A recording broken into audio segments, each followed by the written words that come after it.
Olá, muito boa noite. Eu sou David Mudo. Está a ver o Conexão Angola aqui na sua TPA Notícias, o canal de preferência para se manter informado sobre a atualidade nacional, mas sobretudo internacional.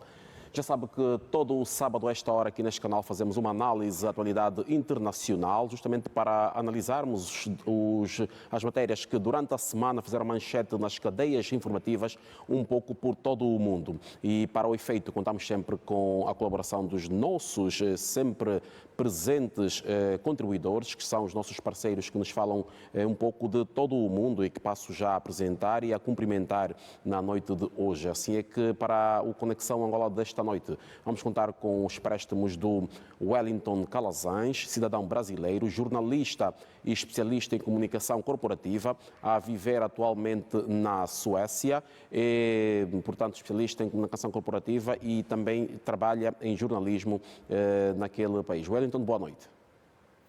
Boa noite, David Temudo, boa noite, colegas de painel, e a você assistindo ao programa Conexão Angola. É sempre um prazer estar aqui. O Vasco Suamo, angolano, a formar-se em Relações Internacionais, a preparar uma tese de doutoramento, portanto, neste momento em Portugal, mas com estudos feitos entre o Brasil, Portugal, Malta e agora a preparar-se também para fazer trabalhos na Alemanha, mas neste momento está em Portugal. Vasco, boa noite, bem-vindo. Olá, David, boa noite. Boa noite também, colegas de painel. David, só um reparo, nesse momento estou em Malta, Valeta. Ok, muito obrigado por essa correção e assertiva. Contávamos ainda consigo em Portugal, mas já está em Malta a preparar, portanto, a viagem para a Alemanha, onde vai também fazer trabalhos de pesquisa. Muito obrigado pela presença, mais uma aqui no Conexão Angola. Passo também a cumprimentar a professora Egna Sidumo, que é pesquisadora na área de Relações Internacionais, está neste momento a trabalhar na Noruega, é professora de Relações Internacionais em Moçambique, na Universidade Joaquim Chissano, mas neste momento está a dedicar-se a um trabalho de pesquisa na área de relações internacionais e falo neste momento na Noruega. Professora, muito boa noite, bem-vinda a mais uma Conexão Angola. Boa noite, muito obrigada. Boa noite a todos os telespectadores e a todos os colegas que estão aqui presentes no Conexão Angola de hoje. E cumprimento também o professor Matias Pires, que é especialista em Relações Internacionais e que trabalha no Instituto de Relações, na Academia Diplomática, Venâncio de Moura, em Luanda, Angola, e que nos fala a partir de um outro ponto de Luanda. Professor, muito boa noite, bem-vindo a mais essa conexão. Boa noite, David. Boa noite, colegas. Boa noite, telespectadores.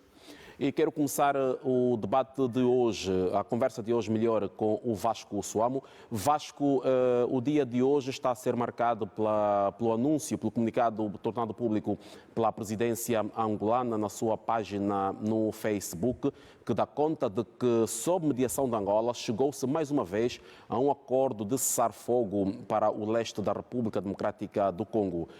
Ontem, dia 3, o presidente angolano João Lourenço enviou uma missão angolana chefiada pelo chefe da Casa Militar e ministro de Estado, o general Furtado, que está na RDC, que foi então encontrar-se com o presidente Tshisekedi para dar nota dos desenvolvimentos que foram acontecendo e contactos no âmbito daquilo que foram as recomendações saídas da mini-cimeira realizada em Addis Abeba, na Etiópia, a quando da cimeira da União Africana. Vasco, há mais esta promessa de mais um acordo que um cessar-fogo deverá entrar em vigor às 12 horas da RDC na próxima terça-feira, dia 7 de março. Ok, David, obrigado pela questão em si. Realmente é de louvar que, mais uma vez, Angola consegue, então, na região dos Grandes Lagos, implementar um acordo de cessar-fogo. Nós sabemos que a diplomacia angolana vem desde muito tempo, desde pelo menos mais de uma década, tentar implementar o nosso modelo de resolução de conflito, que consiste no uso do diálogo como ferramenta principal para a região da África em conflito. E os Grandes Lagos, nós bem sabemos que é uma região onde a própria ONU e as outras organizações internacionais têm se abstido, têm deixado a par no que tange à resolução do conflito lá. E Angola, desde muito tempo, tem implementado ações pacíficas de modo então a implementar a paz naquela região. Bom, esse comunicado que veio à tona em relação ao acordo é de louvar, David, e devemos então nós esperar que possa, mais uma vez, ser cumprido, que possa realmente se construir e implementar a paz naquela região que já causou realmente muitos danos. Nós sabemos que aquela região é uma região que muitos recursos minerais tem e que, no fundo, embora tenta se passar que é um conflito étnico naquela região, não, nós sabemos que o conflito dos Grandes Lagos está sim veiculado diretamente a questões econômicas, está sim diretamente veiculado a questão dos minérios que aquela região tem. Resta-nos saber se realmente houve uma investigação de quem são os principais facilitadores ou quem são os principais patrocinadores do armamento bélico que o M23 tem utilizado para fazer as ofensivas ou para causar o terror naquela região, porque é o seguinte, David, não adianta só conversarmos, não é? E não investigarmos e não irmos na fonte. Eu desde sempre tenho trazido isso aqui no programa. É importante sim que haja diálogo entre ambas as partes envolvidas no conflito e também com os Estados mediadores. Mas é importante também que haja uma investigação para que se possa seguir os rastros de quem são os principais financiadores desses ditos rebeldes do M23. Nós temos que começar também a trabalhar nesse sentido. Mas estamos felizes porque foi então chegado a um consenso e vai se implementar um acordo de paz a partir do dia 7. Então, esperemos que o acordo seja cumprido por ambas as partes, principalmente pelo M23. Obrigado, Vasco, por essas considerações iniciais e vou agora passar para a professora Egna Sidumo. Professora, uma situação que tem estado a dominar a atualidade internacional, mas sobretudo africana, mas que também está sempre em cima da mesa das discussões do próprio Conselho de Segurança das Nações Unidas. Então, depois da reunião do dia 17 de fevereiro, quando da Cimeira da União Africana, portanto, houve esta mini-cimeira paralela para discutir a RDC, houveram novos desenvolvimentos entre Angola e também o Quênia, que também tem uma parte de mediação neste conflito, portanto é a parte indigitada para conversar com o M23. Há indícios de que, de acordo com o comunicado que foi tornado público, de que há contactos entre Nairobi e Luanda, e é nesta sequência que o presidente João Lourenço manda o general Furtado transmitir o recado a Félix Tshisekedi. Dos desenvolvimentos que fomos tendo nos últimos 2 anos, o que é que lhe parece que há de novo neste anúncio? Bom, primeiro eu queria parabenizar Angola e também ao Quênia pelo trabalho abnegado que tem estado a desenvolver na questão da República Democrática do Congo. Eu penso que este exercício, ainda que pareça minúsculo, é extremamente importante se realmente nós tivermos a oportunidade de ter um cessar-fogo que permita que as partes possam, a partir do dia 7, não é, de março, discutir com um pouco mais de calma. A questão, eu penso que é de salutar.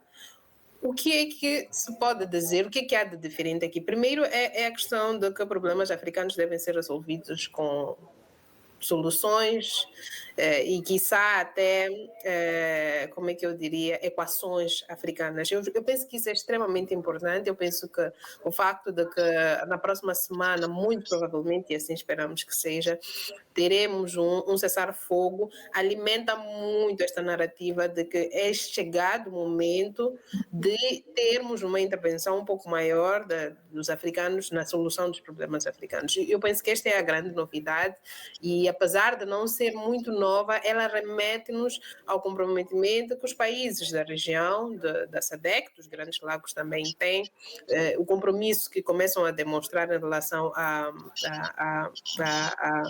questão do Congo.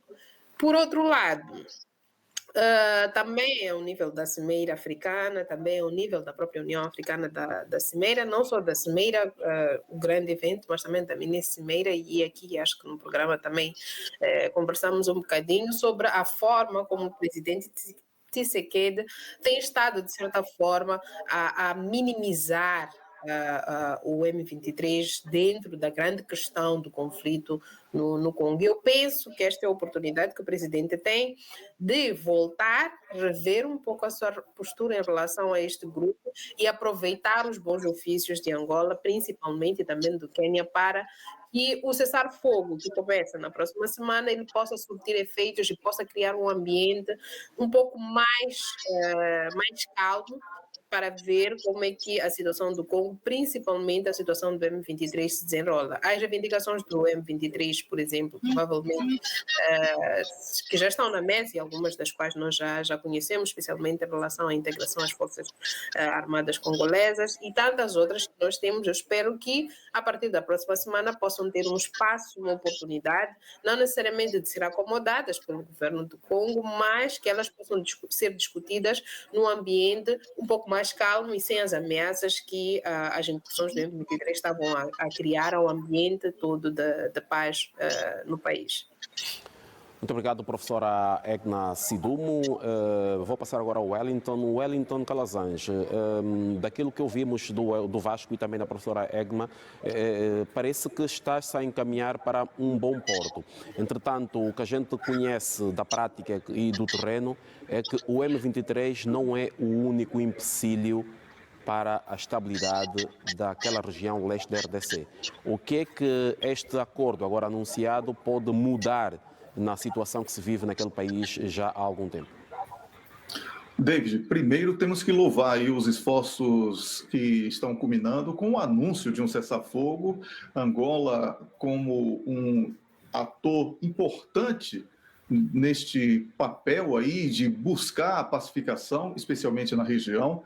Isso é um grande trunfo do presidente João Lourenço e, obviamente, de toda a diplomacia angolana, que não poupou nenhum tipo de esforço para atingir este cessar-fogo já anunciado. Então, já temos aqui um passo inicial, como colocou a professora Egma.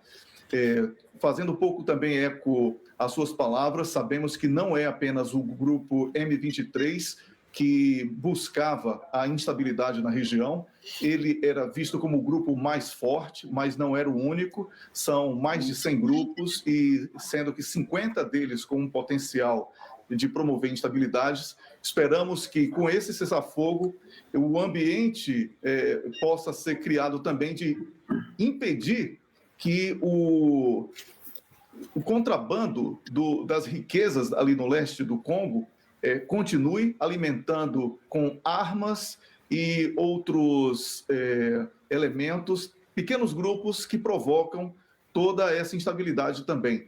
Portanto, David, é um passo inicial que deve ser louvado, mas as atenções devem ser mantidas para evitar que novos grupos queiram assumir o protagonismo que está sendo, vamos dizer assim, deixado de lado neste momento pelo M23, a partir dessa excelente iniciativa de Angola de dialogar com aquele grupo, que não era o grupo que estava realmente exercendo do ponto de vista prático. Ele emprestou a legenda M23 a uma série de mercenários patrocinados por diferentes países que têm interesse nas riquezas ali do leste do Congo. Portanto, de qualquer forma, há aqui um grande trunfo e Angola está de parabéns por todo o esforço e pelo resultado obtido até aqui.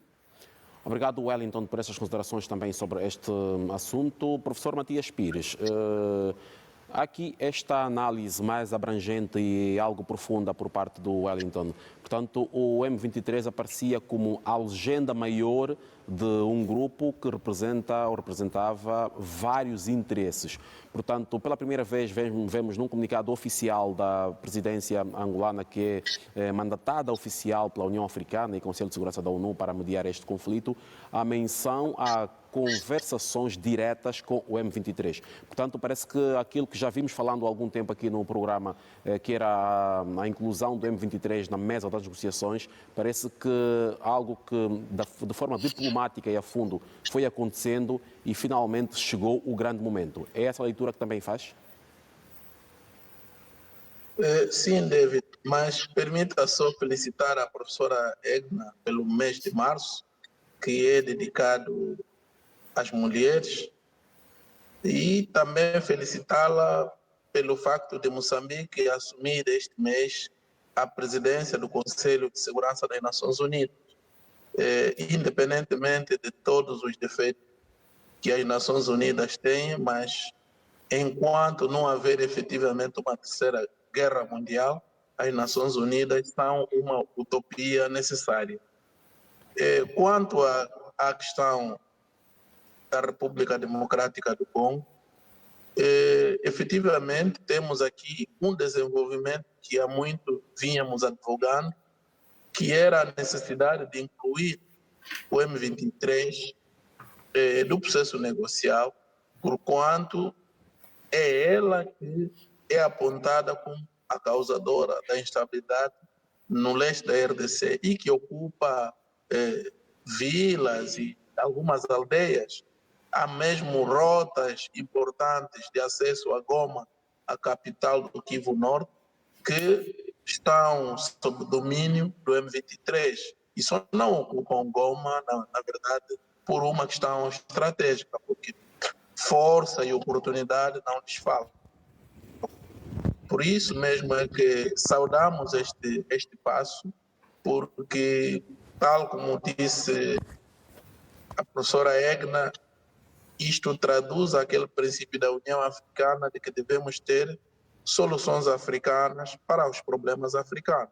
Aliás, o presidente Filipe Nyusi fez lembrar esse princípio na última cimeira da União Africana, quando se referia ao controle ou desanuviamento que se observa em relação ao combate contra os grupos negativos no Cabo Delgado. Sabe?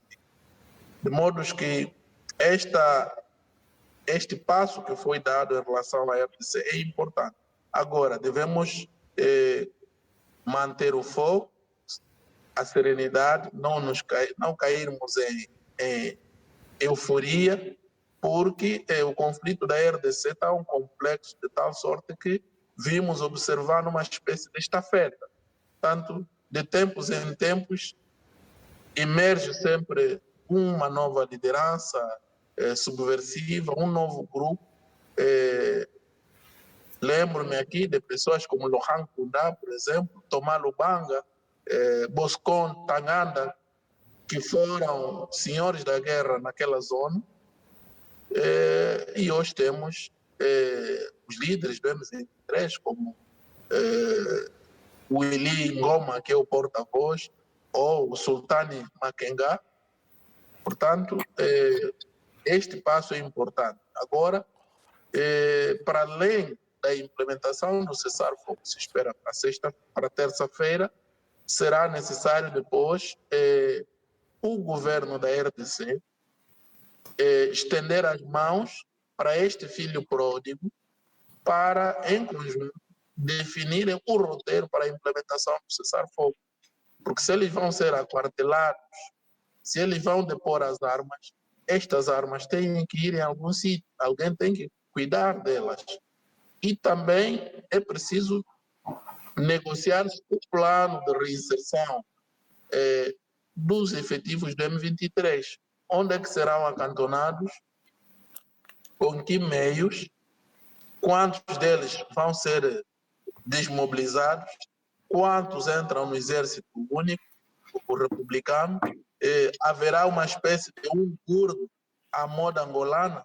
Tudo isso está dentro do pacote para a busca da paz naquela região. De modo que temos que saudar este passo, mas ainda há um trabalho que é necessário tanto fazer para que a paz seja efetiva no leste da RDC. Quanto aos outros grupos, depois do M23, o que é mais visível, sem desprimor para os outros, é o ADF, que tem uma inclinação mais do lado da fronteira entre a RDC e Uganda. Portanto, vamos ver até que ponto uma paz com o M23 pode estimular outros grupos menores a se reverem neste processo e, eventualmente, abraçarem o roteiro para a paz. Professor, lemos este comunicado publicado pela presidência angolana, mas ainda não temos as reações tanto do Congo Democrático quanto do Ruanda e muito menos do próprio M23. O que é que se pode esperar para as próximas horas até às 12 horas do dia 7, terça-feira? O que se espera é que o cessar-fogo seja implementado. Quanto ao governo da RDC, penso que, de alguma forma, ainda que não especificamente em relação ao acordo, mas em conferência de imprensa conjunta com o presidente Macron, que visitou Kinshasa, o presidente Tshisekedi reconheceu o trabalho que Angola tem vindo a fazer. Aliás, foi uma referência consensual. O presidente Macron também referiu-se ao trabalho do presidente João Lourenço em prol da busca da paz e estabilidade no leste da RDC. Portanto, mais do que as reações, aguardamos a implementação do prometido cessar-fogo. E em relação ao Ruanda, penso que não se vai pronunciar, porque a partir do momento em que o M23 aparece, o Ruanda passa a atuar numa órbita secundária, e isso, eventualmente, poupa Paulo Kagame do isolamento que, de alguma forma, vem experimentando fruto das queixas constantes que o presidente Tshisekedi vem fazendo por causa do eventual envolvimento do seu país no conflito do leste da RDC. Professor, no encontro, na mini-cimeira de Addis Abeba, sabemos que houve aquele encontro que terá corrido de uma forma pouco cordial, portanto, a primeira parte pelo menos, e que o presidente Kagame terá abandonado a sala no decorrer dos trabalhos. Mas sabemos que depois ele voltou e teve um encontro a sós com o presidente João Lourenço. Esta abertura do presidente angolano em ter garantido um momento de espera, ter esperado e recebido depois sozinho Kagame, poderá também estar na base deste resultado que estamos hoje a ver? David, eu tenho estado a dizer que as negociações para um processo de paz tão complexo como a RDC são uma corrida de fundo e não de velocidade. E quem lidera o processo na qualidade de negociador, de mediador, tem de ter paciência para ouvir as partes e, em função do contexto, ir doseando as táticas que se recomendarem para cada momento. E a felicidade do presidente João Lourenço é que, apesar de toda a pressão que o processo envolve, tem conseguido manter os canais de diálogo e a confiança de todas as partes envolvidas no conflito. E isto é um fator muito importante para conservar o clima da negociação em prol da busca da paz. Obrigado, professor. Então vamos agora olhar para outro assunto que também marcou a atualidade e está a marcar ainda a atualidade internacional, mas sobretudo africana, que tem que ver com a visita do presidente francês Emmanuel Macron ao continente africano, mais concretamente à sua região central. Macron começou uma visita esta semana, meio da semana, portanto, no Gabão, teve em Libreville e depois veio a Luanda, onde cumpriu uma agenda intensa de trabalhos e com um encontro com o seu homólogo angolano, que resultou num reforço da cooperação entre os dois países, além de outros acordos estratégicos entre Angola e França. Entretanto, a leitura que se faz sobre essa vinda de Emmanuel Macron é de que a França tenta reconquistar um território que vem estando a perder nos últimos tempos, sobretudo nos países das ex-colónias, na região ocidental do continente, aqui mais concretamente falando sobre o Mali, onde detinha uma grande influência, onde foram quase que expulsos, e também na República da Guiné. Wellington Calazans, esta vinda de Macron à África, que leitura se deve fazer, tirando a parte em que, de forma particular, Angola e França abordaram relações concretas entre os dois Estados? David, começando por Angola, eu quero dizer que Angola está fazendo o que deve ser feito no momento em que a Europa está enfraquecida. Angola está praticando a mesma filosofia que historicamente tem sido praticada pelo Ocidente em relação aos países africanos, tirar proveito da fragilidade deles. Angola tem que realmente fazer isso, aproveitar que os países, especialmente aqui da Europa, estranhamente abandonaram os interesses nacionais e agora estão abraçando a agenda de Washington e tentar finalmente expandir o leque de oportunidades de negócios e de grandes acordos para tirar proveito disso. Porque, historicamente, a França sabotou o crescimento de todos os países, não só de língua francesa. E isso vale também para a Alemanha, isso vale também para Portugal, isso vale até um pouco para a Espanha. Mas os Estados Unidos, especialmente, não precisamos nem falar muito sobre o histórico de sabotagem ao desenvolvimento de países africanos. Então, não há surpresa quando Emmanuel Macron é visto por tantos países como persona não grata, porque ele representa a opressão francesa neste momento. E essa opressão, ela é um acúmulo de séculos, né? de exploração, de maus tratos aos africanos, aos povos africanos, e também a pilhagem de países, especialmente através do sequestro, no caso que você mencionou da África Ocidental, com aquele episódio do Franco, que os países praticamente trabalham para sustentar a economia francesa. Então, não é nenhum espanto para quem acompanha a geopolítica que os povos, nesse momento em que percebem a fragilidade da França, tentem tirar proveito através da repulsa a Emmanuel Macron como representante da França nesse momento. Sobre Angola, Angola está fazendo o papel dela, aproveitando de um momento de fraqueza da França e expandindo o mercado, porque hoje Angola, como eu falei antes, bem antes aqui no Conexão Angola, essa crise que está estabelecida dentro da Ucrânia não é uma crise entre Ucrânia e Rússia, é uma crise entre NATO e Rússia em solo ucraniano. Portanto, é sim importante que Angola tire proveito de todos eles, inclusive da Rússia, inclusive dos Estados Unidos, e não só. Por isso, não é nenhuma surpresa que Emmanuel Macron esteja tentando reconquistar, mas dificilmente ele vai conseguir se não for cedendo muito, porque, felizmente, os países africanos abriram os olhos. Obrigado, Wellington. Vasco Suamo, ao contrário, por exemplo, da diplomacia que tem estado a ser exercida pelos Estados Unidos da América na tentativa de arregimentar apoios contra a Rússia, estranhamente Macron, que é uma potência, que representa uma potência da União Europeia e da NATO, portanto a França, esteve em Angola e, dentre vários assuntos tratados, sobretudo da questão da política internacional, falou da questão da estabilidade dos Grandes Lagos, da RDC e do papel de Angola no contributo para a estabilização destas regiões e quase que se evitou tratar do assunto Ucrânia. Foi justamente pelo facto daquilo que disse Wellington, de que a França, estando já manchada, não quer também ser associada a esta imagem de que do país ocidental também tenta arregimentar apoio contra a Rússia?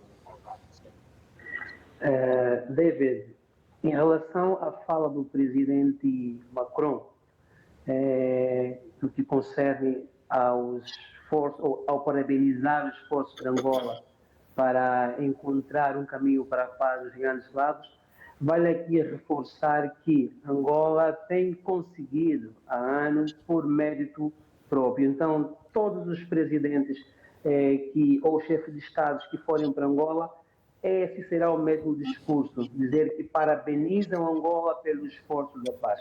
Sim, percebe-se que realmente o presidente Macron, buscou evitar, evitar nas conversações a questão da operação russa na Ucrânia, talvez que para evitar um maior desgaste, digamos, da própria França, da própria Europa, que já está, inclusive, desgastada em África como um todo, porque nós, se virmos bem, por exemplo, na votação que teve a resolução na semana passada, quais são os países que estão neutros ou que votaram neutro à resolução da ONU, podemos encontrar lá muitos países africanos. Então, os países africanos estão a procurar ficar de parte do conflito, não apoiando e também não apoiando de um lado para o outro, buscar a neutralidade, mas sempre assim, como no caso da Angola, por exemplo, buscar a resolução do conflito, buscar a paz. Então, é isso aqui. Como o Wellington bem disse, e realmente Angola precisa tirar proveito também nessa situação. E nós sabemos que a França e Angola têm relações bilaterais e é muito importante que sim, que elas possam se consolidar melhor cada vez mais. E também nós temos que reconhecer que aqui na Europa a França é um grande ator e sim, quando Angola mantém relações com um ator como a França, certeza que é de louvar. Quero aqui chamar a atenção, David, pelas conversações no âmbito da educação e da formação superior e investigação científica. Isso é de louvar, porque eu sou estudante, por exemplo, de terceiro ciclo, e percebo que sim, que existe muitos angolanos que buscam a França para darem continuidade aos seus estudos nos níveis de mestrado e de doutoramento e também de pós-doutoramento. É muito importante que comecemos a falar, por exemplo, na facilitação de aquisição de vistos de angolanos que pretendem dar continuidade aos estudos na França, que pretendem fazer pesquisas acadêmicas na França. Há relatos de angolanos que perderam até um semestre, perderam 2, 3 meses de aulas. Por quê? Porque a embaixada francesa, ou uma outra embaixada europeia, na qual o estudante remeteu o pedido de visto, atrasou. Então, é muito importante que essas parcerias possam também abranger esses setores, possam realmente sair do papel e ir na prática. Realmente é de louvar. Percebemos também que teve um encontro entre os empresários franceses, empresários angolanos, onde pode-se fazer sim, muitos negócios e se firmar realmente várias parcerias. E a França também prontificou-se em apoiar ou em incentivar, no caso, a produção agrícola em Angola, como na criação de galos também, como no cultivo da soja e de outros produtos agrícolas. E realmente Angola está numa fase em que precisa diversificar a economia e nada melhor que diversificarmos a partir da agricultura. E se Angola realmente agarrar com duas mãos, sim, pode tirar dessa parceria com a França grande proveito. Mas lembrando, precisa ser de forma igualitária. Obrigado, Vasco. Professora Egna Sidumo, esta visita de Macron ao continente africano, no período que acontece, e sobretudo a geografia definida para esta visita, quer dizer alguma coisa do ponto de vista da leitura estratégica em termos de política internacional? Estamos a falar da África Central, numa altura em que há uma rejeição ou repulsa da presença francesa na África Ocidental, e Macron, com esta posição que não é bem vista por grande parte dos países africanos, no sentido de que o Ocidente tenta impor uma posição ao continente africano. Esta geografia escolhida por Macron, como é que pode ser lida do ponto de vista de estratégia política internacional? Sem dúvidas que a situação da França, um pouco acima da África Central, é extremamente sensível e Macron claramente que fez esta visita consciente das suas dificuldades, consciente em termos geopolíticos e até geoestratégicos de que a França precisa procurar novos aliados ou precisa pelo menos reforçar a sua relação com outros países. Angola em particular, principalmente pela localização geográfica, pelos recursos que Angola tem, eu acho que não é de nada salutar esquecer o peso econômico que Angola e os recursos naturais que Angola tem, de certa forma, desempenharam neste périplo, não só pelos recursos naturais, mas também pelo papel um pouco mais de liderança que Angola tem estado a ter nos últimos anos, principalmente na região central, e mais ainda com o papel que Angola tem estado a ter na questão da paz e segurança na região dos Grandes Lagos. Então, não creio que tenha sido uma escolha aleatória, principalmente em relação a Angola. Em relação ao Congo, todos nós já conhecemos a quantidade de recursos que o Congo tem e já tínhamos falado aqui sobre como o Ocidente tem estado a ser, de certa forma,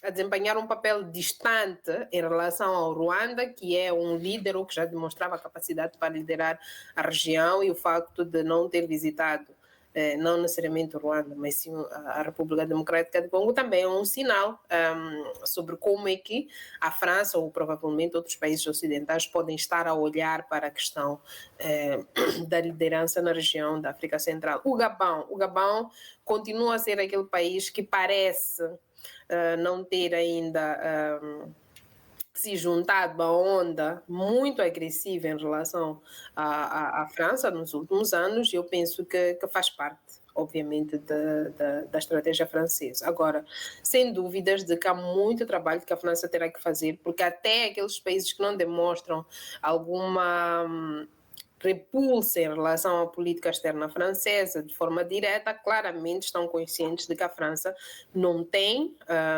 agora interesse genuíno em relações, aliás, em termos de relações internacionais não se esperam relações genuínas de qualquer ator, mas claramente que estão conscientes de que a França tem um interesse superior e muitas vezes conscientes de que esse interesse pode ser totalmente contraditório ao interesse dos países africanos. Então eu penso que a França faz um papel legítimo de tentar lavar a sua imagem. O que eu espero é que, da mesma forma que a França fez este périplo por países específicos como Angola, República Democrática do Congo, Gabão, desta vez, os países africanos também estejam conscientes do contexto em que esta viagem foi feita e não olhem para os acordos de cooperação como a melhor oportunidade que se lhes apareceu com esta visita.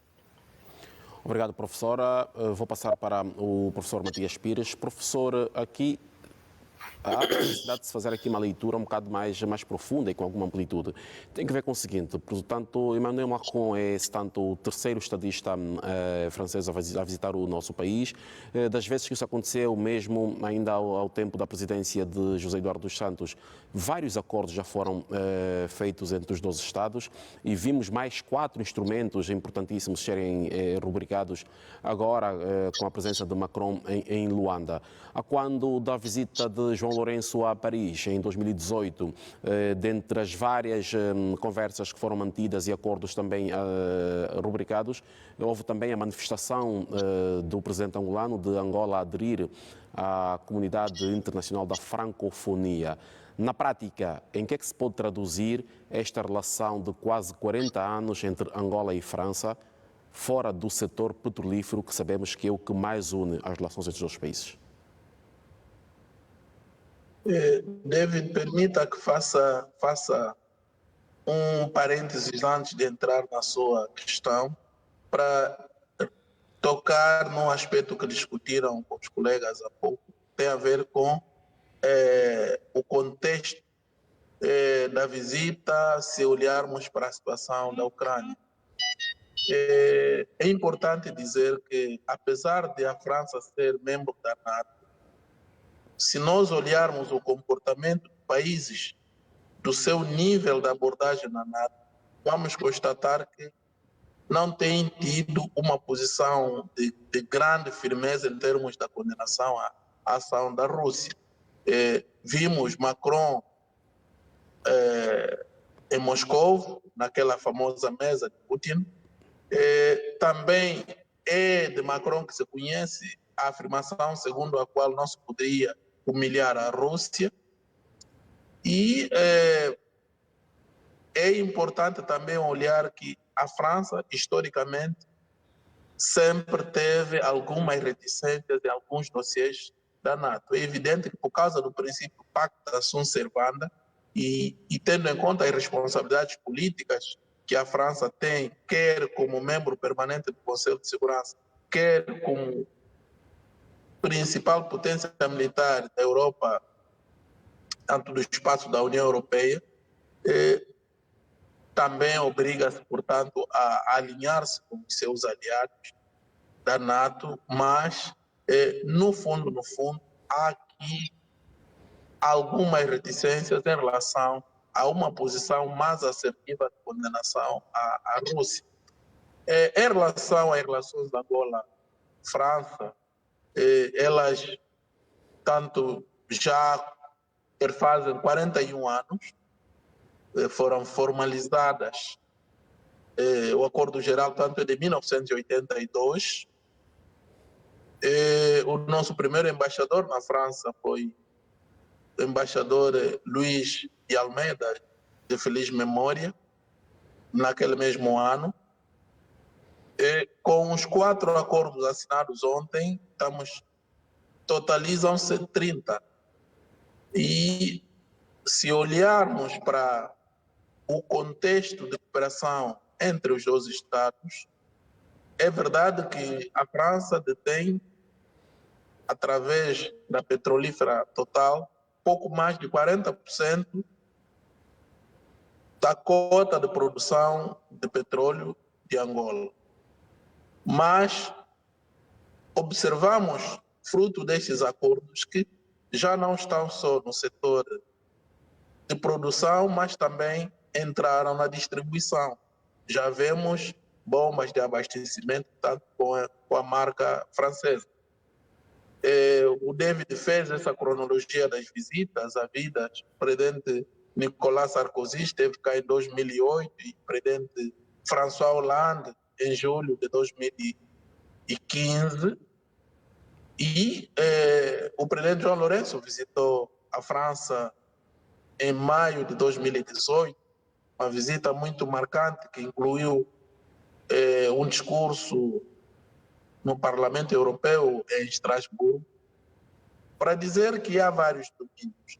Para além do setor dos petróleos, empresas francesas dominam o setor tanto da indústria cervejeira.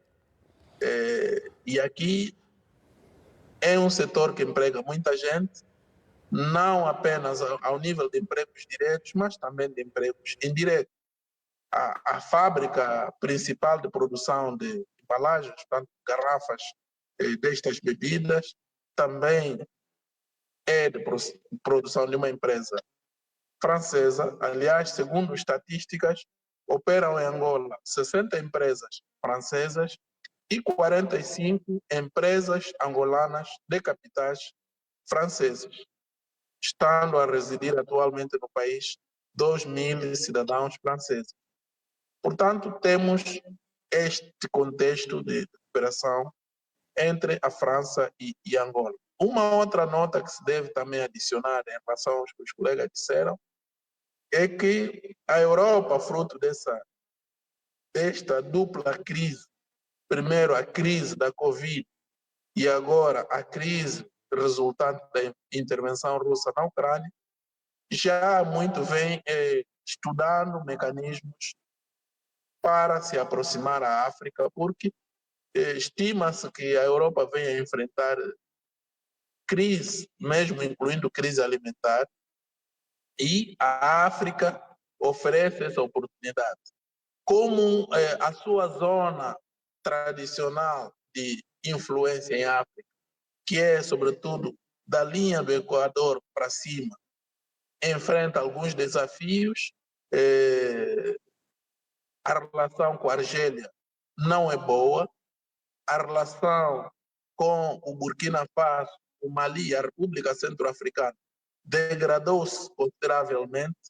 Então, Macron preparou essa deslocação com muito cuidado, fez uma declaração de intenções antes mesmo de se deslocar ao nosso continente, onde disse que o conceito de França-África, que é um conceito paternalista, iria terminar para se construir uma relação horizontal entre a França e os Estados africanos.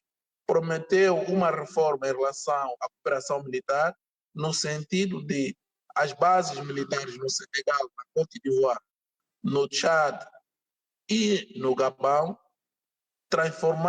transformarem-se no futuro em academias militares para eventualmente formarem quadros dos exércitos nacionais dos respectivos estados.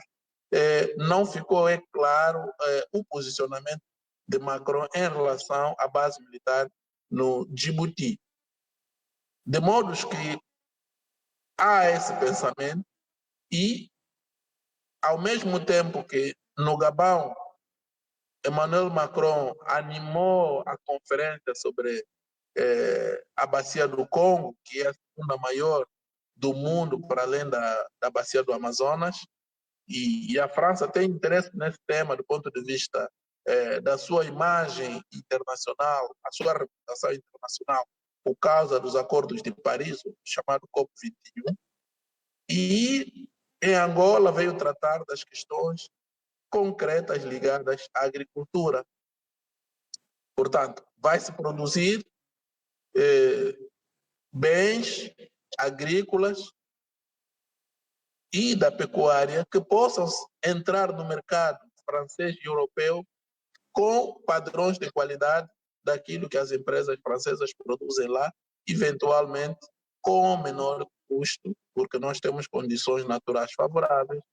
Vamos aguardar que estes investimentos se concretizem e aí, sim, estaremos em condições de dar mais subsídios em relação a esta cooperação.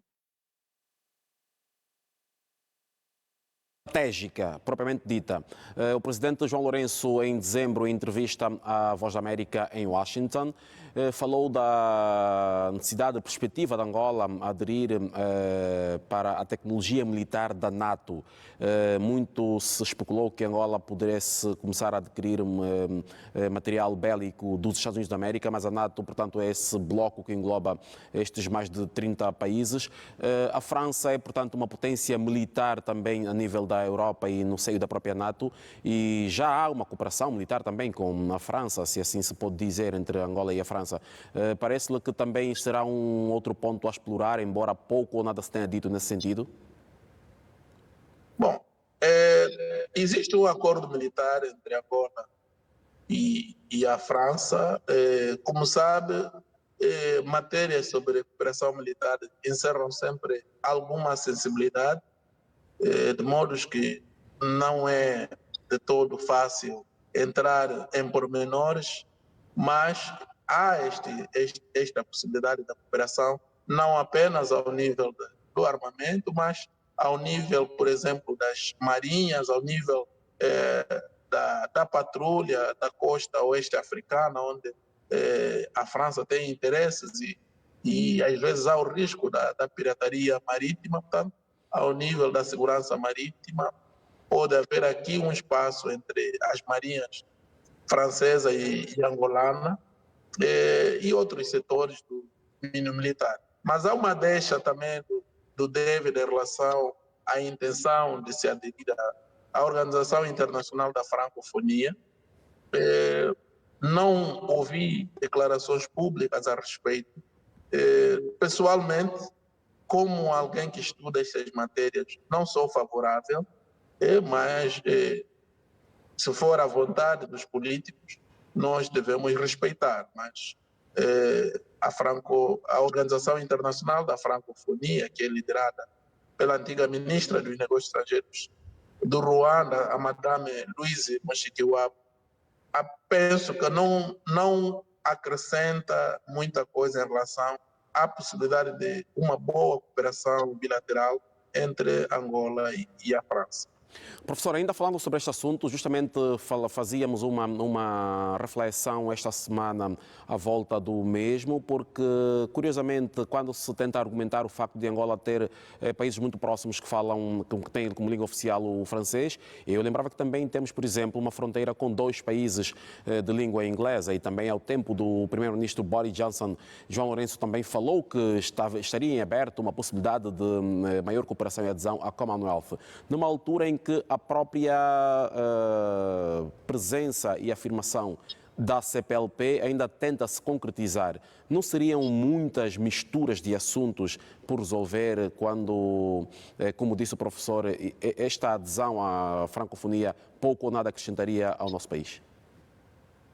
Bom, a questão não se coloca ao nível de misturas, porque o que se procura é estar próximo dos vários fora multilaterais para acompanhar as dinâmicas, por exemplo, dos nossos vizinhos, que o David bem se referiu. Por vezes, o interesse nacional é que obriga a que se vá nesses espaços, quer da Commonwealth, como da Organização Internacional da Francofonia. Veja o roteiro de Macron. A última visita que ele fez pelo continente africano passou por um país de expressão portuguesa, a Guiné-Bissau, que é um país da órbita francesa. Aliás, a Guiné está na zona Francepa, e o presidente Sissoko Embalo, vezes sem conta, está em Paris, e desta vez passou por Luanda e, de acordo com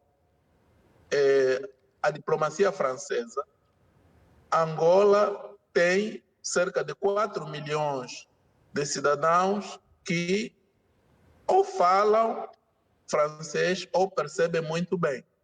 Portanto, é uma maneira de dizer que é um dos países africanos não francófonos que tem maior presença de falantes da língua francesa, tanto um fator que pode estimular a adesão. Mas mesmo que Angola tenha vontade de entrar na Organização Internacional da Francofonia, do ponto de vista diplomático, não é muito adequado fazê-lo neste momento em que é o presidente da CPLP. É verdade que há o interesse nacional, mas tendo em conta que detém atualmente a presidência da Organização dos Falantes de Língua Portuguesa, portanto, é uma espécie de guardião moral do espaço da CPLP.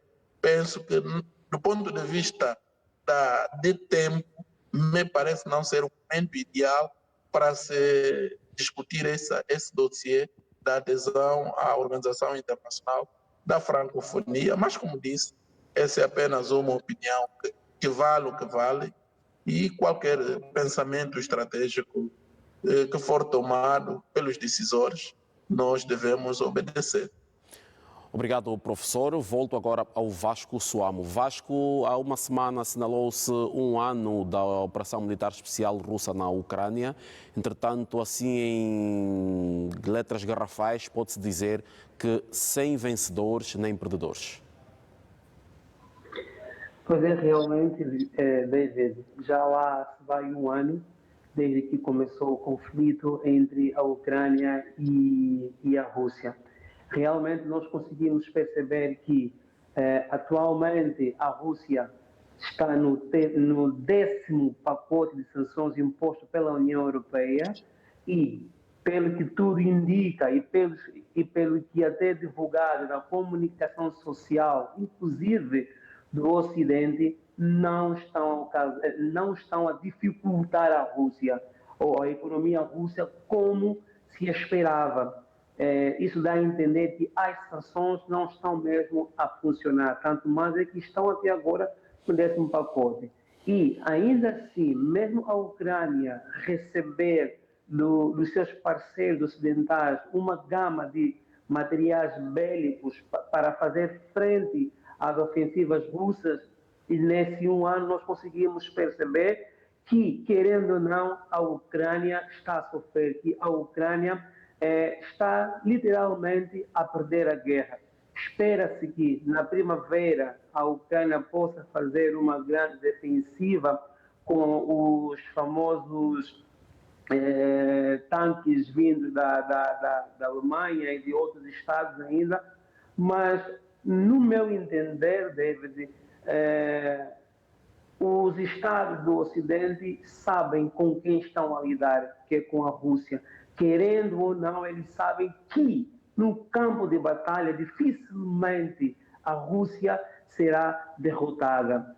O que eu consigo enxergar é esse conflito se prolongar mais ainda, mais 1, 2, 3 anos, e, posteriormente, a Ucrânia vai chegar na mesa de negociações frágil, sangrenta, destruída, sem ter pré-requisitos, e aceitará aquilo que a Rússia vai impor para a negociação. É isso que eu consigo enxergar. E posterior, uma Europa totalmente desarmada e dependente simplesmente da NATO. Nós percebemos também que nesse 1 ano de conflito, David, muitos ucranianos deixaram a Ucrânia e estão em vários países da Europa. Na semana passada, por exemplo, eu estava na igreja, estava almoçando na igreja com o pessoal, e tem também alguns refugiados ucranianos na igreja que eu frequento. Naquela hora do almoço, alguém deixou cair uma coisa no chão e fez um barulho muito grande. Uma menina de 15 anos estava do meu lado, assustou e ficou a tremer e começou a chorar. Depois eu perguntei o que se passava. Ela disse: eu sou ucraniana e estou com trauma de sons muito altos por causa do conflito. Então, é isso que esse conflito da NATO com a Rússia na Ucrânia está a causar, entendeu? Pessoas se deslocam da Ucrânia para outras partes do mundo em busca de segurança.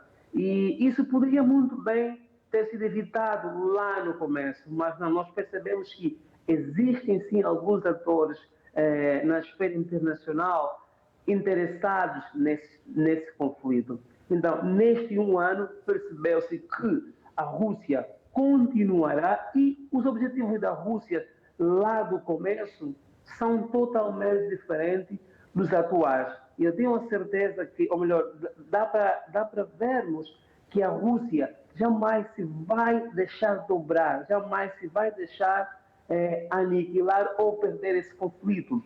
Então, precisamos aqui ver que os Estados precisam agora começar a falar em negociação para a paz e não simplesmente enviar armas. Obrigado, Vasco. Professora Egna, estamos diante de uma situação que, depois de uma semana de se assinalar 1 ano desta operação militar especial russa na Ucrânia, esta semana também foi de intensos combates. Pouco se falou no campo diplomático sobre uma solução para a situação, depois que muito se esperou da proposta da China, mas que, ao que parece, Rússia e Ucrânia notam algumas insuficiências neste documento. E neste final de semana, por exemplo, hoje, este sábado, a cidade de Bakhmut está cercada pelos operativos do grupo de mercenários Wagner, que pede a Volodymyr Zelensky que mande retirar com urgência todos os militares que ainda se assumem como guardiães daquela cidade, porque a qualquer momento poderão tomar a cidade, pode-se verificar um banho de sangue. Bom, eu penso que, como nós falamos no último programa, eu não vejo outra grande reviravolta militar, não só por parte da Ucrânia. É verdade que há colegas aqui que acreditam que depois de receber os Leopards, provavelmente a Ucrânia tem a capacidade para fazer uma grande reviravolta e, quiçá, trazer alguma novidade no desenvolvimento do conflito até agora. Eu não o vejo assim. Eu penso que depois de 1 ano, do nível de perdas que a Ucrânia tem estado a ter, não só ao nível político internamente, porque nos últimos meses, internamente e politicamente, o nível de confiança, o nível de pessoas ou de políticos leais ao Zelensky tem estado, de certa forma, diluído. A Rússia é que me parece, é verdade que provavelmente não tenhamos informação um pouco mais atualizada ou em tempo real sobre a situação política no geral da Rússia, mas a Rússia é que me parece um pouco mais estável no seu interesse, no seu objetivo de continuar com a guerra. Não vejo a possibilidade de uma grande reviravolta militar, não só por parte da Ucrânia, pelas razões que eu trouxe aqui, que é um pouco esta fragilização interna, mas também não a vejo por parte da Rússia. Eu penso que nós chegamos a um ponto de inflexão em que é preciso realmente que haja uma proposta aceitável, uma proposta que reflita os interesses das partes, no caso das partes eu falo dos interesses da Rússia e dos Estados Unidos em particular, e obviamente por inerência da NATO também, e não creio que essa solução venha a ser, por exemplo, multilateral, como se espera pelas Nações Unidas. É verdade que, para além do desenvolvimento que esteve aqui a fazer referência militar na Ucrânia, as Nações Unidas sobre a situação na Ucrânia. Houveram várias discussões sobre as possibilidades para os próximos tempos, obviamente considerando a questão multilateral e esperando talvez um maior envolvimento do secretário-geral das Nações Unidas, que não me parece que vai ser a opção.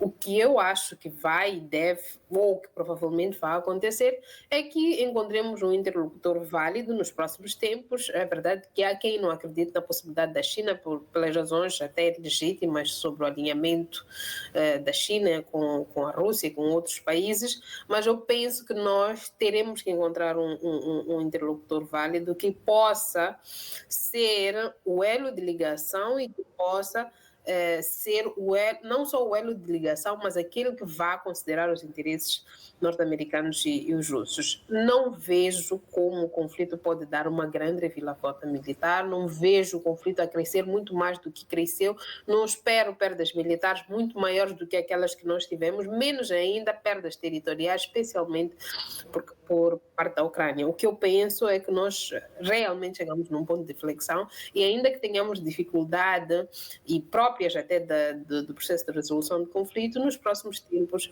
essa será a opção que vai ser usada. Poderá levar muito mais tempo, até porque as rondas negociais nunca são fáceis, não são também de fácil resolução, mas eu penso que com certeza chegaremos a um nível em que teremos que considerar a possibilidade de um cessar-fogo para que as partes possam, com um pouco mais de honestidade, discutir os próximos passos em relação à resolução do conflito na Ucrânia. Obrigado, professora.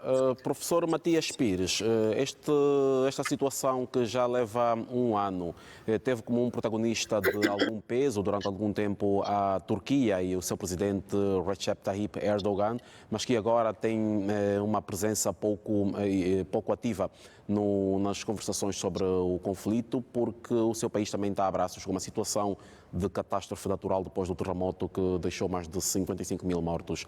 Entretanto, tivemos esta proposta da China que, ao que parece, não convenceu as duas partes em conflito e também numa altura em que vimos e ouvimos alguns pronunciamentos do presidente do Brasil, Lula da Silva, depois que nos Estados Unidos condenou a Rússia, agora estando no Brasil, diz ter feito conversas telefónicas com Putin e também com Zelensky e que mostra-se disposto a mediar esta situação. Este um ano, que leitura se pode fazer e o que se pode perspectivar para daqui para frente em termos de se chegar a um fim desta situação? David, as propostas da China e também do Brasil, por muito mérito que tenham, dificilmente iriam vincar por causa do orgulho americano. Porque na perspectiva americana, a China e o Brasil são países periféricos. Não podem ser eles a trazer a solução para este caso que ocupa a agenda diplomática mundial nos últimos 12 meses. Por outro lado, não podemos, é verdade que a guerra ainda não acabou, mas não podemos dizer que estamos tal como a guerra começou. há segmentos consideráveis de território ucraniano sobre os quais as autoridades de Kiev deixaram de exercer soberania.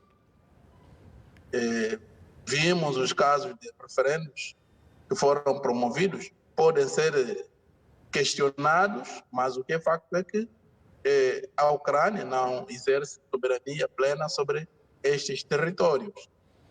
Vimos também o êxodo que se observou de muitos cidadãos à procura de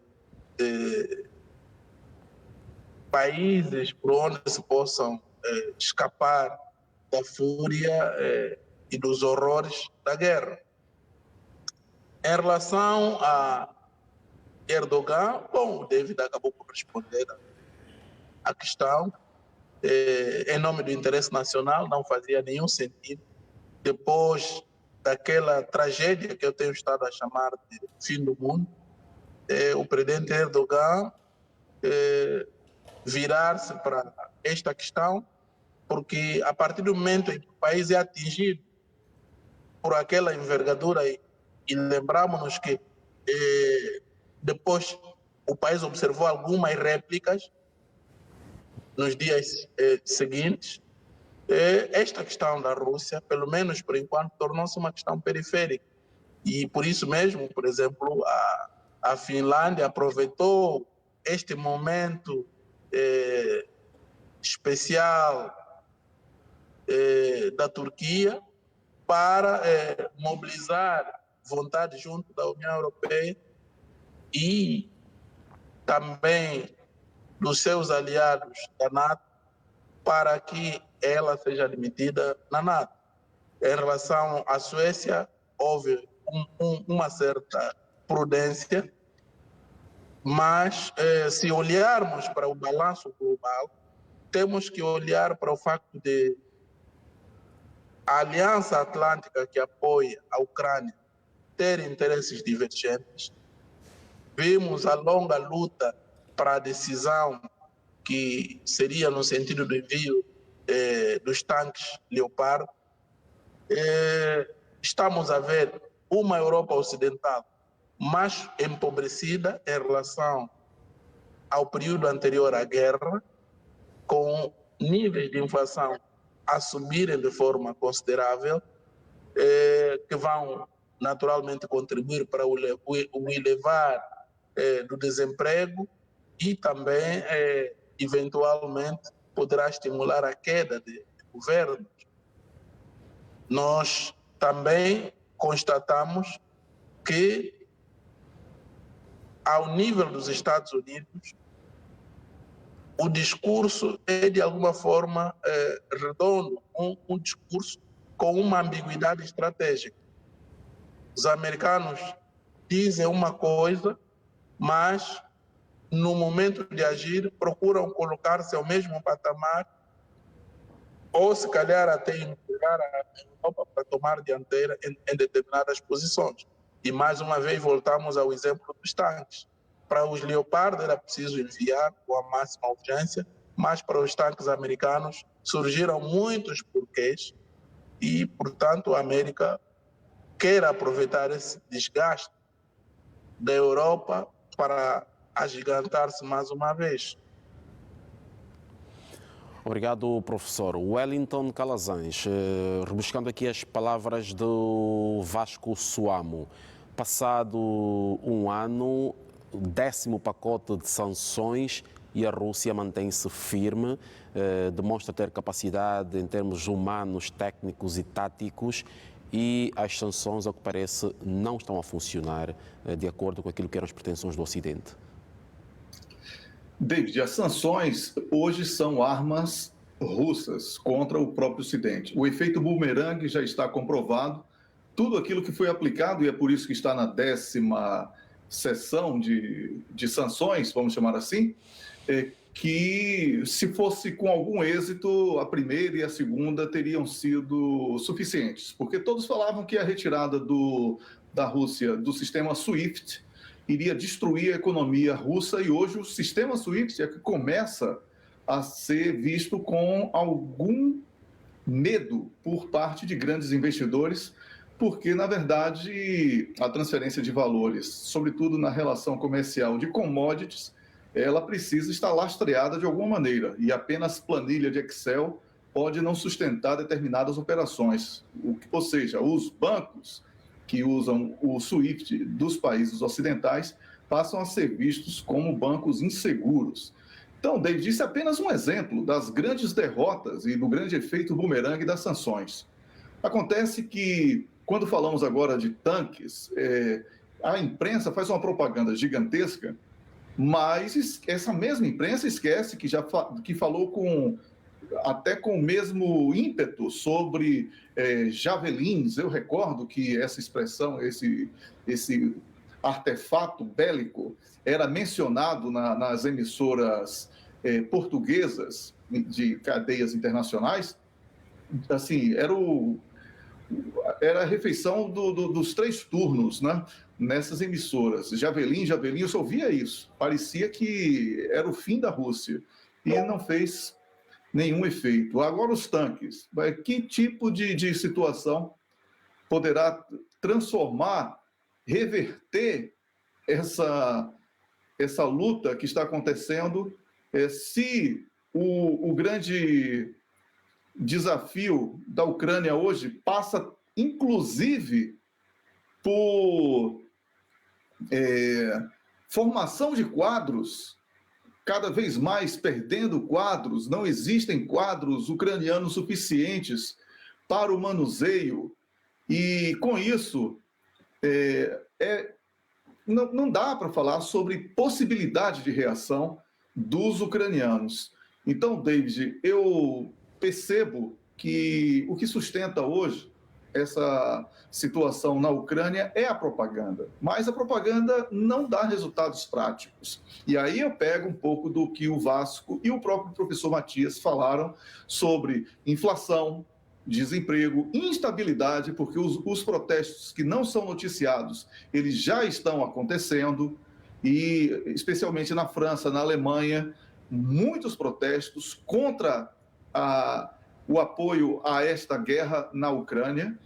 E, para culminar, nós vemos agora uma provocação à China. Ou seja, não estão suportando uma guerra contra a Rússia, vão querer provocar a China. Ou seja, é uma insanidade, é um desespero visível por parte dos países da NATO, que estão desesperados, não estão preparados. Os equipamentos bélicos dos países membros da NATO mostram ser extremamente insuficientes para um confronto com uma potência bélica como a Rússia, e isso vai ser também refletido caso essa provocação à China culmine com algum tipo de enfrentamento bélico. Então, David, 1 ano de vexame para os países membros da NATO, 1 ano de lei do efeito bumerangue, as sanções não serviram de nada, não vão servir de nada, e os países europeus já têm um segundo grande derrotado. Além da Ucrânia, a Alemanha é um país derrotado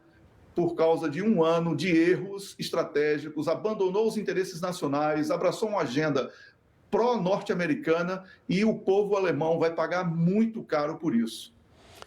Obrigado, Wellington. Vamos então agora para notícias mais breves, e eu vou voltar para o professor Matias Pires para falarmos um bocado sobre aquilo que foram as eleições na Nigéria, que culminaram com a eleição de Bola Tinubu e que está a merecer a contestação da oposição, que já interpôs recurso nos tribunais.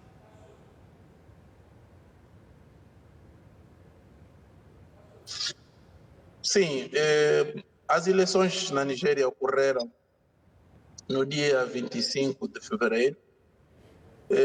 Aconteceram algumas irregularidades do ponto de vista da gestão do processo, de tal sorte que algumas cidades ou estados tiveram mesmo que efetuar a votação no dia seguinte, portanto, no dia 26, porque o processo havia sido interrompido nestas localidades.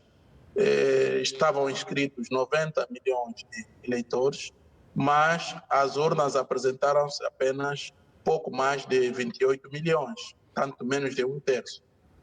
A abstenção é, portanto, o grande vencedor destas eleições, infelizmente, Mas é uma tendência mundial.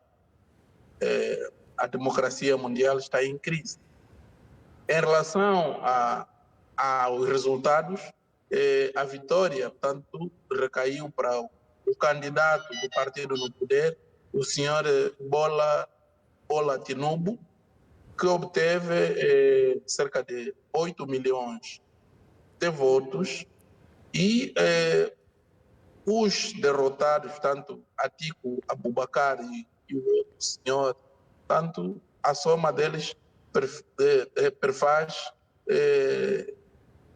cerca de 13 milhões de votos.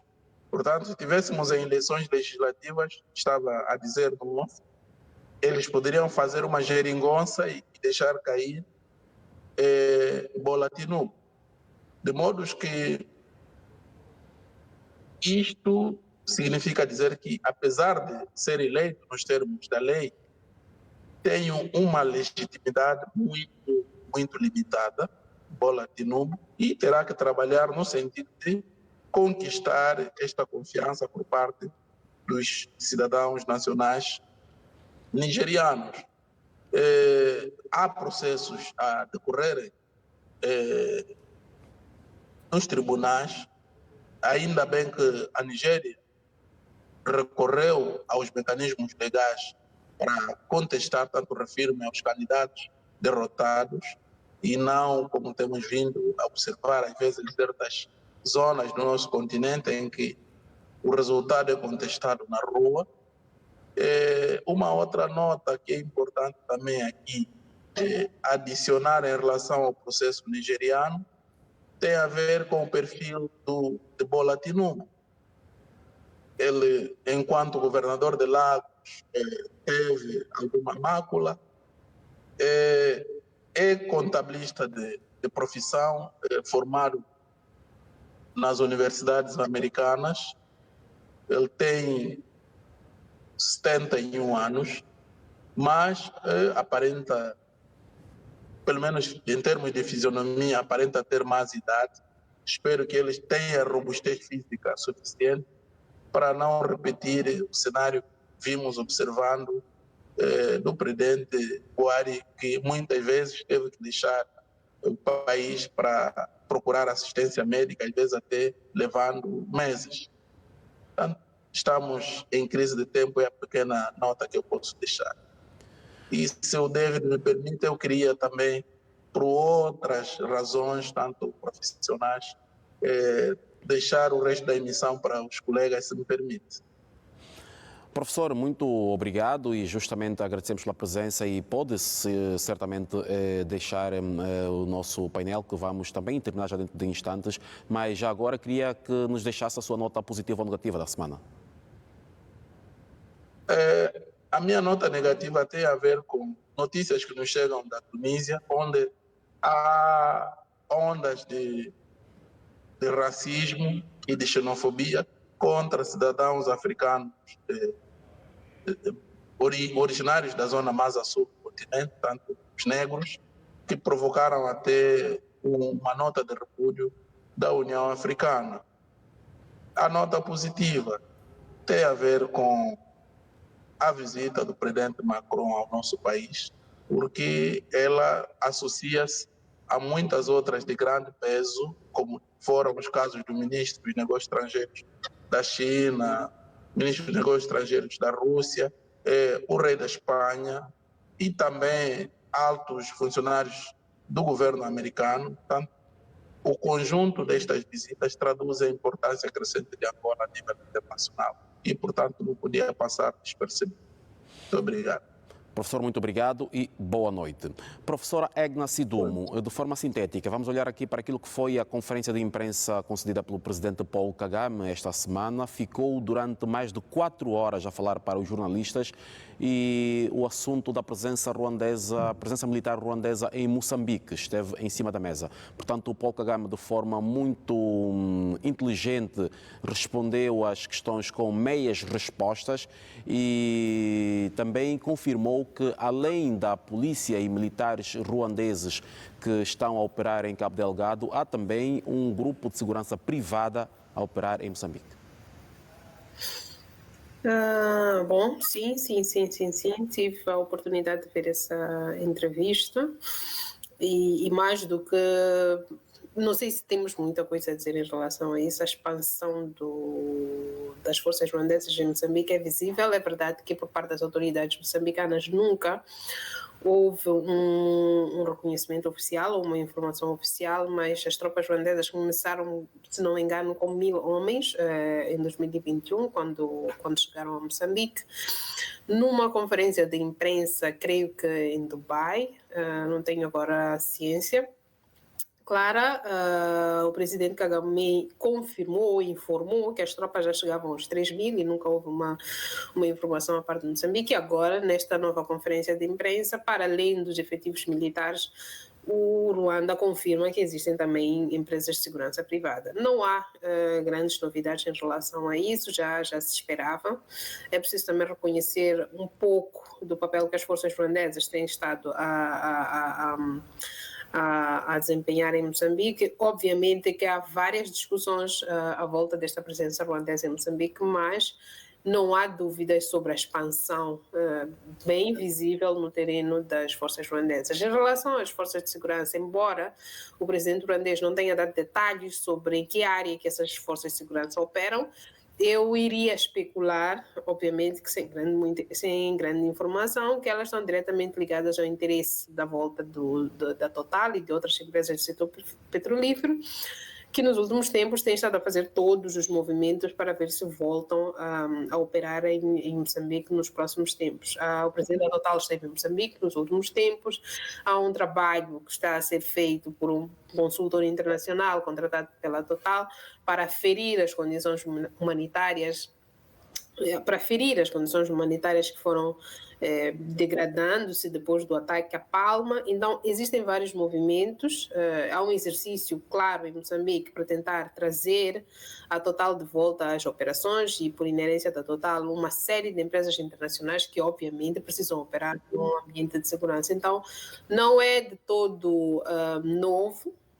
A única coisa que peca é que estas informações não passam, obviamente, pelas autoridades moçambicanas e só temos este tipo de informação neste tipo de conferências de imprensa. Então, esta é a segunda vez, creio que, de informações sobre o nível de operações, número de militares, interesses desses militares em Cabo Delgado, têm estado a ser transmitidas diretamente pelo presidente Kagame em conferências de imprensa. Eu penso que os próximos tempos serão extremamente esclarecedores sobre em que circunstâncias, como e por que é que temos esta empresa, essa nova empresa de segurança, se já temos um contingente militar não só ruandês, mas também da SADC dentro do país, e em que áreas é que esta empresa vai operar, mas que seguramente será para garantir a segurança das operações, não só da Total, mas de outras empresas que prestam serviços ao setor petrolífero, que estará em Moçambique, muito provavelmente, nos próximos tempos, muito provavelmente depois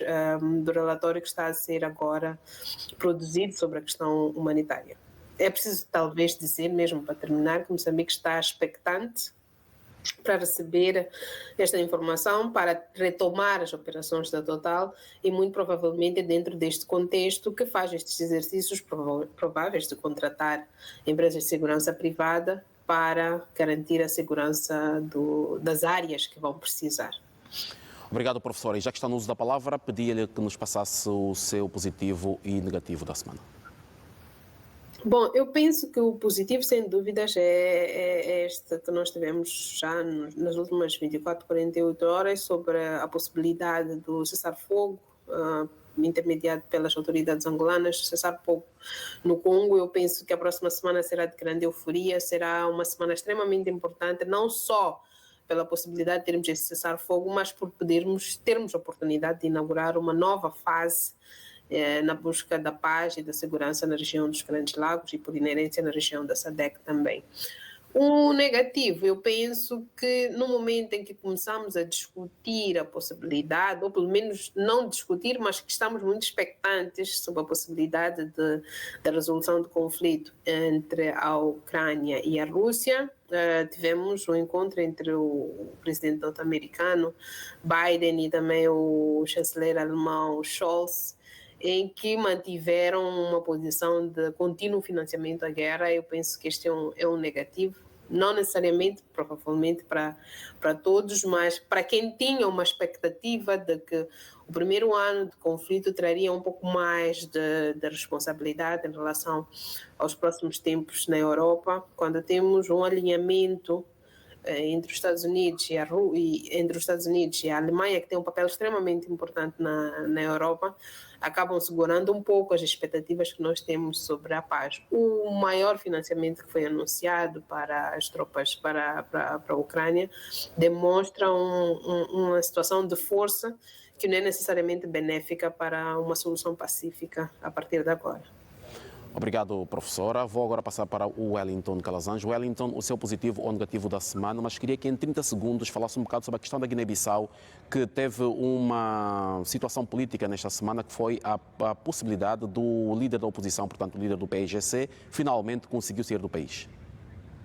Pois é, a situação na Guiné-Bissau reflete um pouco aquilo que nós falamos sobre a França há pouco. Essa perseguição a Domingos Simões Pereira como líder da oposição é reflexo da presença francesa naquele país e que protege, apadrinha o atual presidente, vamos chamar assim, já que a comunidade internacional o reconheceu dessa maneira, e não há nenhuma justificativa para que ele seja perseguido de maneira tão cínica e dura. É preciso que os países africanos prestem muita atenção aos movimentos na Guiné-Bissau para que coisas piores não passem a acontecer, sobretudo em ano eleitoral. Quanto ao seu positivo e negativo, Wellington? O positivo vai para o acordo temporário aí de cessar-fogo no leste da República Democrática do Congo. O grande mérito, na minha opinião, é de Angola, das autoridades angolanas, da diplomacia angolana e do exemplo do povo angolano na região. E o negativo vai para um ano de conflito entre NATO e Rússia em solo ucraniano, sem nenhuma perspectiva de conclusão. Vasco Suamo, seu positivo ou negativo da semana? Ok, David, o meu positivo eu vou alinhar com os dois colegas, a Edna e o Wellington. Vai então para esse cessar-fogo que será implementado no dia 7 na região dos Grandes Lagos, propriamente na RDC. Isso, mais uma vez, prova e vem trazer à luz que Angola, sim, é um ator importante nas atuais dinâmicas de segurança desenvolvidas em África e que Angola busca exportar o seu modelo de resolução de conflito para a sua região de influência em África. Esse é o meu positivo. O meu negativo, eu vou para o Brasil. Essa semana foi desvendado no sul do Brasil, digamos, uma empresa ou um lugar onde produz-se ou se cultiva-se uvas para vinhos.